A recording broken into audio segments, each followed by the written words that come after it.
Frankly, because I think that's going to be dependent upon the following: how many we're building and what style are we building. So we can build some of our attached homes from right around 200,000, okay, including the home site, okay? Now, when you build a detached home on its own lot with a basement, there's many cases those homes are going to be between $250,000 and $300,000 based on our experience in surrounding communities, surrounding cities and towns. So I'm going to give you a very big range, but effectively we're probably looking to be realistic from 200 to 300. I think to suggest that we can do something that is less than 200, I don't think is practical in this day and age. If we were to, that's going to be because we had a lot more homes there, or they're a lot smaller, or they have a lot less amenities, okay? But I think if you use that range and say that maybe the median would be 250, I think that's a fair range. Now, your preferred style is the villas, though, correct? If you're asking my personal opinion, yes, because I know it's a proven concept. We have a waiting list for them in our town of Hamburg. We're also going to be doing one in North Tonawanda. And frankly, there's a really positive response by the public, the home buying public, for these. Without us advertising, we've got a lot of demand for them. So that would be why. Because here's the thing, at the end of the day, a builder wants to build what sells. You know, one thing, asking that question too, my concern and fear, to add one comment about a single-family detached home on its own lot on a public road that is plowed and everything else, I think those will take a long time to sell because they will cost more. You won't have as many of them there. And I think at the end of the day, and they will be providing services to them, you know, the snow plowing and everything else. But I think they will take a lot longer to accomplish, if the goal is to accomplish once and for all, and again, that's if, some type of a development, a really good development on this site, and you don't want it to take another 20 years or another 15 years or another 10 years, then I think, yes, the villas, in my opinion, is going to sell much quicker than a single-family detached home on an individual home site with public roads. And just so I'm clear, just a follow-up to that, that villa-type property is the one that includes the community center, the pool, basically a gated community that would cut off the rest of the city. No, not at all. So it's not gated. We never have any intention to make a gated community in Western New York. I won't put one in as long as my name's on it. We've never built one in 30 years. I don't intend to. And no, it would be totally connected. Here's the way I look at it. And we can't we're not talking about an age-restricted or a child-restricted community or anything like that.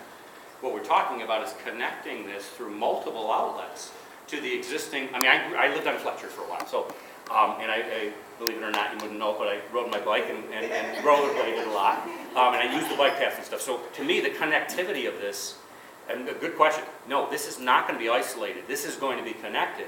But in the same respect, if we have enough homes there, then there may be the economic ability to put the fitness center and the gathering space there.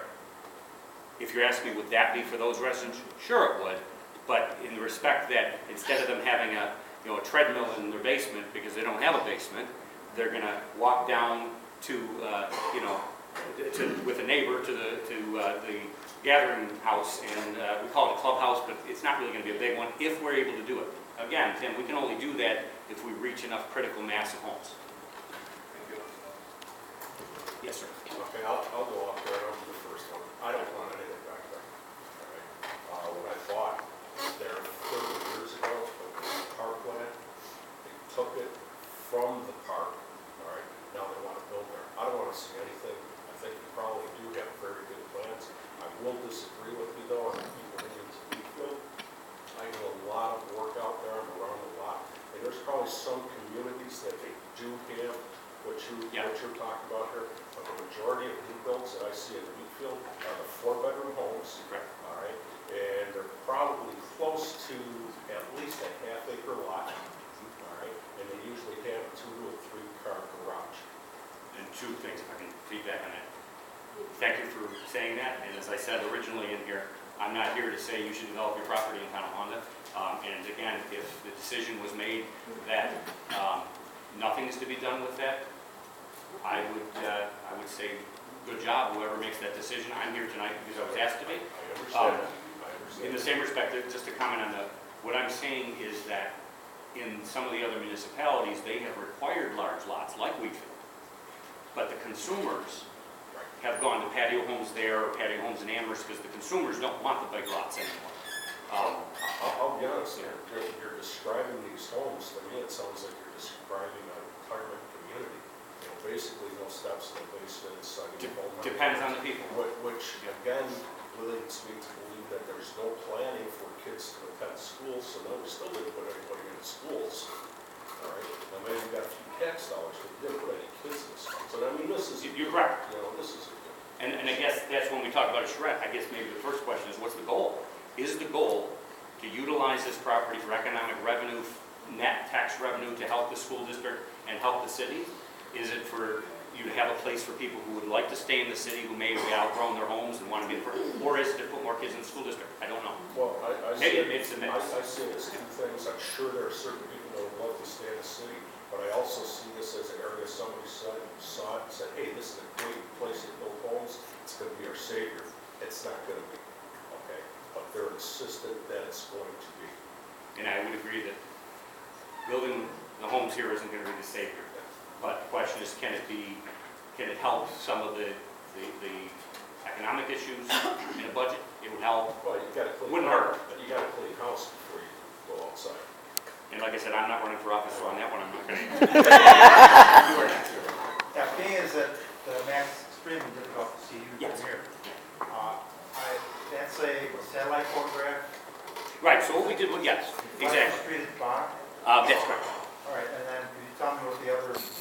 Sure. roads are? Rogers, Hamilton, Wadsworth, and then of course over here 2 Mile Creek, and the park is here. And the north is going there, and the river's here. North Path, in the corner? Pardon? What's that in the left corner? That's the No, bike. Hamilton's here. Over here. Correct, that's, am I wrong? Far corner. That's the lot, that's the bike path. bike path. Going up. Bike path is, yeah, now, here's the thing. It's my understanding the bike path has been rerouted from there. This was an old satellite that their engineer, by the way, some of what we designed here was this. We had in my opinion, one of the best land planners that we've ever worked with, from Ohio actually, who worked for us for a period of time. We asked him, because he's the expert, I'm not, to help us take this piece of land, its natural contours, the trees, the location, and help us give some ideas, some concepts. So again, this was a concept, multiple concepts. It wasn't, here's what you get, here's what you, not at all. So, you were next, sir? No, let's just assume for a second, you've got the contract, you're coming in, you've got every lot sold. Yeah, I'm listening. So are you going to come in with your bulldozers and clear cut everything? Is that, because I think that's a normal, the way contractors build things is they just bulldoze everything and Fair question. whether there's a nice old growth tree there or whatever that's going down. So trees add value to what we sell because our customers want trees. Our customers will pay a premium for trees. So I'm not a tree hugger per se, but we want to save trees wherever possible. In the same respect, we have found over the years that sometimes if you're going to put a certain amount of homes in a piece of land, a plot of land, that, yeah, there's going to be, no kidding, there's going to be some sacrifices here of some of the trees. In the same respect, we will also plant more trees. Yes, they take a long time to grow, no denying that. But sometimes what we've found is we plant trees that will now have a better chance of growing, and at the end of the day, 5 years, 10 years from now, you'll get more tree growth in that area, along with the homes, and it will blend together well. But yes, there will be some trees that have to be removed. Do we intentionally come in and just do this? No, that's not for our benefit or our customers. But where we have to build buildings and where we have to build roads, that is inevitably very difficult to maneuver around homes. I hope that answers your question fairly.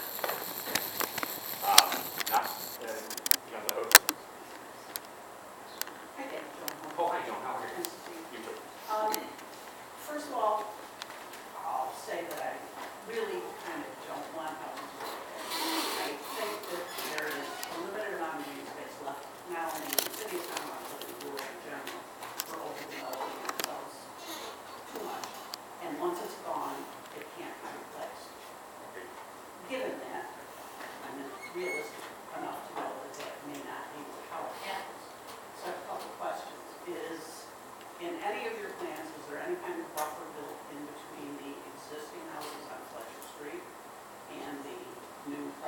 going in, and I know it's really hard to see from here, Yeah. but it looks like your lots are going over the existing Little League Drive that goes to Clean Park to Niagara Street.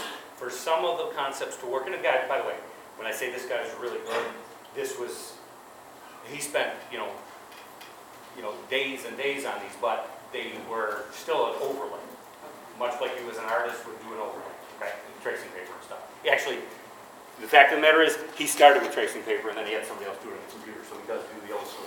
But to your point, Joan, I agree with you that, again, to reiterate, sound like a broken record, but yes, if this isn't going to be the parcel that's going to be built, then I'll say thank you for the opportunity, thanks for the invite. Is there anywhere else you want me to build in your community? And I'd like that opportunity, okay? You are correct about the second thing, which is it's a shame, but in the same respect, when everybody talks about development, we're talking about homes. I've been very passionate about what I do for now 31 years. This is my bread and butter, homes. So I'm also not going to do something that is going to impact my residents or my reputation in a negative way, or else I still wouldn't be in business. In the same respect, what we're trying to do, based on like this gentleman was saying earlier about Wheatfield, we're opposed to these large lots. Now, that might sound weird because I'm building on it, because in some communities, they've made the minimum lot sizes so large, thinking that they're going to slow down growth and slow down homes being built, and all they have done is priced out some people and mandated that you had to build bigger homes. I'm not for that. In fact, I'm for the opposite, which is taking a piece of land, if it's going to be developed, develop it in a more sensitive way, and by that sensitive, I may mean more density. Now, that word density just means more people. The one thing that we all are looking at today, and I mentioned this even when I went before the council, we all want to be where other people are. And if you don't, then you're going to move to the southern tier and have 100 acres. We look at what's happening even in our cities now. Look what's happening even, I don't know if you're still on Webster Street? Okay. Look what's happening. People, it's vibrant, people are walking, people are going door to door.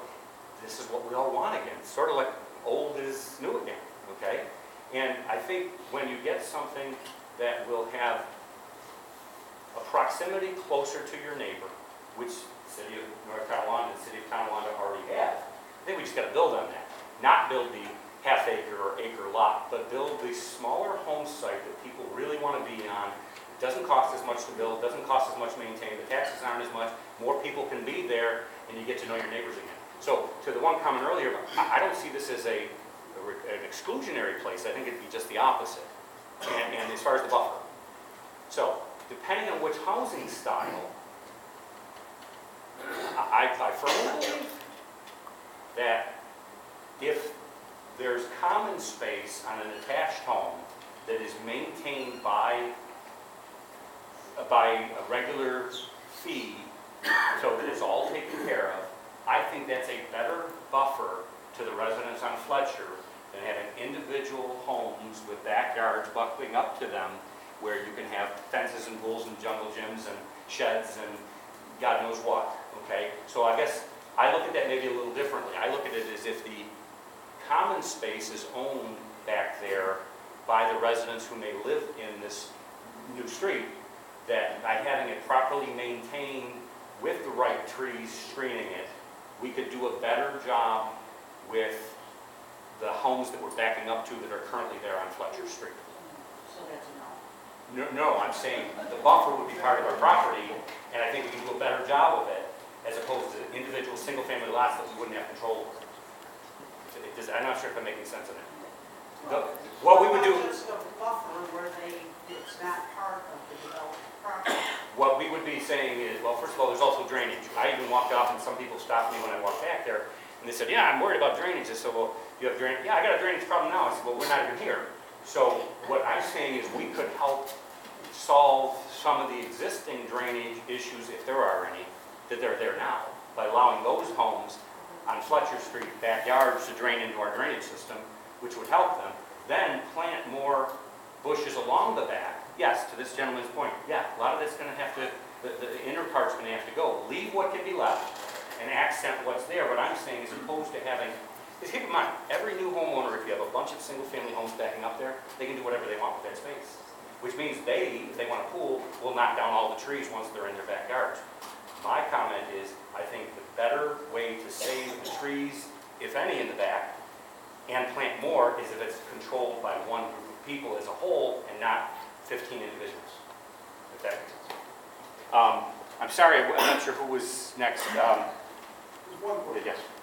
I believe, isn't there an easement back there, 20 foot? There's a drainage easement there now. Drainage Yeah. easement? I'm not sure what else there is, but there may be. These homes, these yards. Couldn't be on, well, a dwelling couldn't be built on that. Is there gonna be an easement that goes from 2 Mile Creek up towards the school? Where there's not gonna be fencing splitting the neighbors? I'm not proposed, I wouldn't be, again, we don't have any fencing proposed on this, it would be just green. Or you know what I mean, though, instead of like one fence separating the yards, is there gonna be a 20-foot easement, Mr. Mayor? The easement will still exist. Yes, that's right. Still exists, so there'll be, no, we'll maintain that. It'll be the city's responsibility to maintain that easement. So you'll maintain that easement? Don't maintain it now. Excuse me, I'm going to let him off, I'm going to let him off the hook on that. I'm proposing that we would maintain that as a group, where you have money and revenue collected by the residents there to maintain it. With all due respect, I would say take that off the city's responsibility, put it on the residents there, so it is taken care of. If it's not being taken care of now, and I don't know whether it is or isn't. How was that politically correct? This young lady is back there.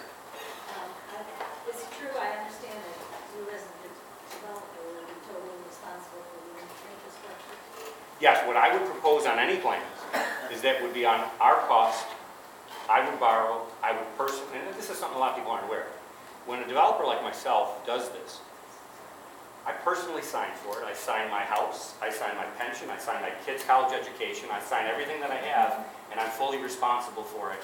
And if you think that the banks give money away freely today, they don't. So I would be 120% on the hook for anything that we build there, which is why I'm also suggesting that we build something that will sell. Gentleman in the back. Just a couple of quick questions.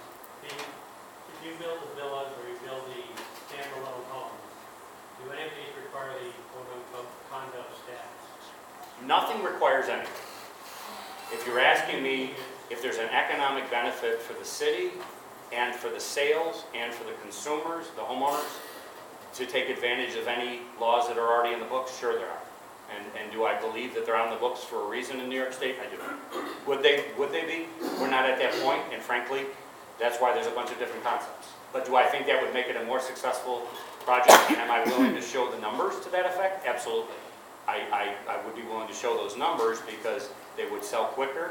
They would probably have more positive net tax revenue to the community. The maintenance would be taken care of by those same residents.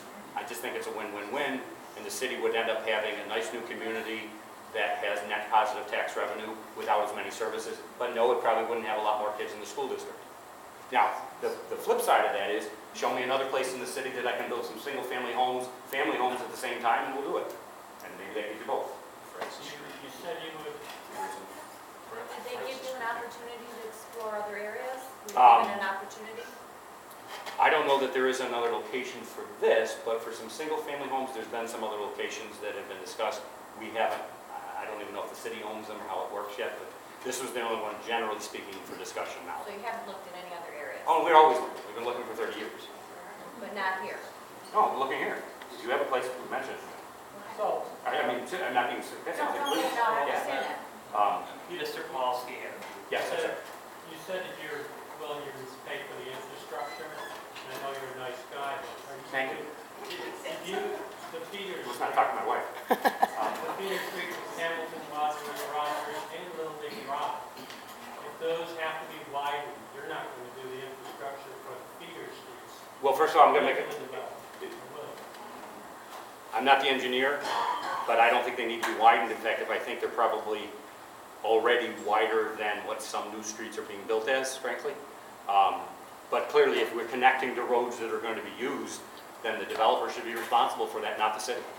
I'm going on the record as saying this should be privately funded by a developer of your choice if you want this property developed. That's what makes sense. I'm not coming here hat in hand asking for the city to do it. If that answers your question. Before I get, I want to piggyback on this one Yes. before we forget. residential development, Yes.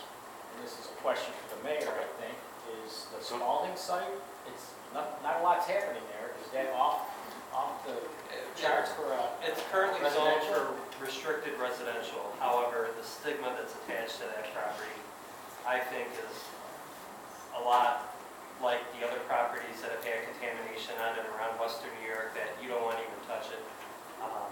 You're allowed to have a patio home there without a basement. You couldn't have a garden, and quite frankly, I wouldn't want to put somebody living there 24/7, especially with kids, on property where they don't recommend you having a basement and you can't have a garden. So, And so we know for a fact that this site is totally clean. Nothing's ever happened there. the phase one that has been done has indicated that it's been historically used as farmland or recreation. The question I came here with tonight really was this investment and asking people to move in. I've lived in the city of Tonawanda for 10 years. I moved here from Buffalo. I love this community. The proximity to previous and current industry that is not real clean, is that a concern of yours for sale? I would say it's a concern anywhere in Western New York. If it isn't, it should be. You as the developer, you as the community leaders, and you as the buyers all need to be aware of it. And it's a fact of life if you want to live here. And I think you just need to be prudent and realistic and get out front and deal with it. Make sure you've dealt with it. Make sure you've done your due diligence. We have not, and I don't know what the city's done. But to answer that though, before the bank gives us millions of dollars that I'm going to sign for, darn straight, you're going to make sure. Before I do follow-ups, yes. Can you just, with your finger, follow the streets that you have proposed for everybody? I'll tell you what, that's probably going to be a little bit more timely, and I don't want to run out of time. Can we do that afterwards? I appreciate that. Yeah. For the past 10 years Yes. or so that we've been hearing about development, I've heard that the town, and this might be better for the mayor to answer, I'm not sure if it's something for you, that the town wouldn't take on any more of our sanitation. And if they do, a lift station would have to be built at the end of Fletcher 2 Mile. Whose Well, that's part, responsibility would that's fall part of the discussion, but also we're in the process of the 10-year sewer lining project, which will cut down on a lot of the sewage that we send to the town, because every time it rains, our sewage numbers go up. And just because it rains doesn't mean that everybody's going to flush the toilet at once.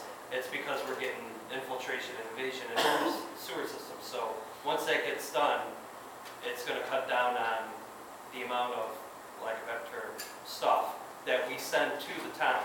So we're in the process of lowering the stuff that we send to the town. But then we'll increase the stuff with more development, which.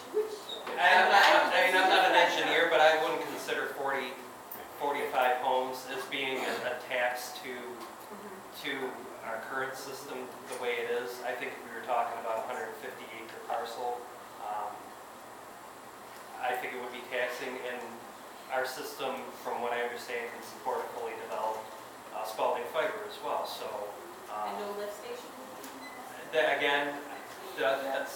I'm not an engineer, so I don't know if a lift station would be necessary or would not be. I do know the sewer lining has occurred in that area, so. It's just things that I've heard in the neighborhood that it would have to be built.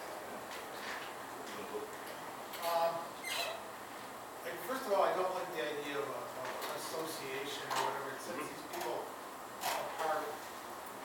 They think of themselves as separate from the city.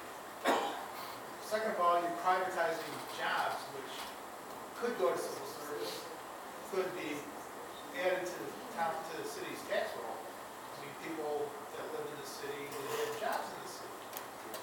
A couple questions for the mayor.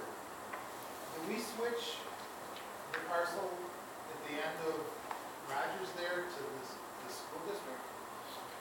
There was talk about it one time, the swap for the Flint Small. The swap is still in the discussion.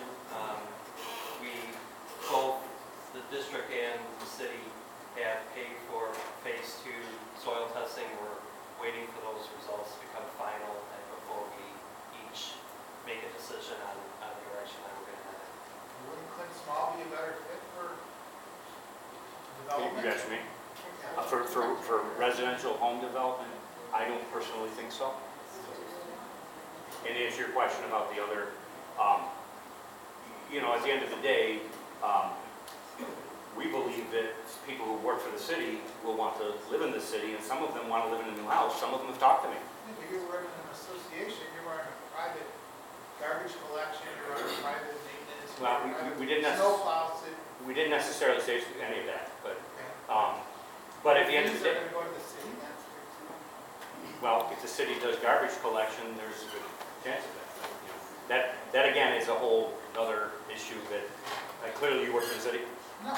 Okay. It sounded like a loaded question. I mean, put it this way. So, I'm gonna say this, and I'm gonna probably get targeted for this, but if someone else can do it cheaper, then they should do it that way, because all you as taxpayers deserve to have the most efficient, cost-effective form of government. So at the end of the day, if you're saying that I want to put things in that will cost our homeowners more just to give people a few jobs, with all due respect, that's not my business, and I wouldn't do it. And if I lose the project because of that, I'll lose the project. My point is this, I don't believe that what you should be doing is trying to provide a few public sector jobs to charge taxpayers more money to who want to stay in your community. I think that's a recipe for failure. Then you said that people are gonna walk all over, and are you gonna have storefronts there? No, I'm sorry. What are they gonna walk? They're gonna walk down, they're just gonna walk down the street to see their neighbor, or they're gonna walk down to Fletcher, or they're gonna walk, I mean, this is not a large piece of property by any stretch. Yes, we're proposing that there's a form of different homes here. You didn't tell them how many homes are there. They Because we can't don't know really yet. see it. Well, I'm just saying, in this diagram that they're looking at, there's only 22, 23 homes here? 24? Oh, yeah, but You know what I mean? Just so some of they these get a are- concept, because they could just see Some squares. of these have more units. Okay. But I guess two questions that I want to make your answer. So I'm not proposing anything about the public services yet, but I'm saying if the city provides them, well, then that would be part of your taxes, I would believe. If somebody else is paying for them, and these individual homeowners would pay for them, I don't want it to sound like it's this highfalutin exclusive place. We're talking about homes that would be for most of the people here in this room who want to stay in the city. So I'm not talking about bringing in millionaires to live there. I'm talking about people who live here now, who want to have a nice house and don't want to go upstairs, maybe to the stairs, and don't want to go outside and paint anymore, and maybe don't want to cut their grass. That's really what I'm talking about, in terms of what I believe the market is. David, hold on, we're gonna, a few more minutes, and then I'm gonna bring Brownstone on, and then we can kind of open it up for one-on-one for people to come up and kind of take a look. But I know one of the ideas out that have floated around out there is single-story retail with a living space above it. And to my knowledge, I have never seen anything like that, and this property would not be zoned for that. So that is more of a downtown mixed-use type use for a property like that, not in a residential. Yeah, use, so. I personally would never propose that in that location. Jim, you had your hand up.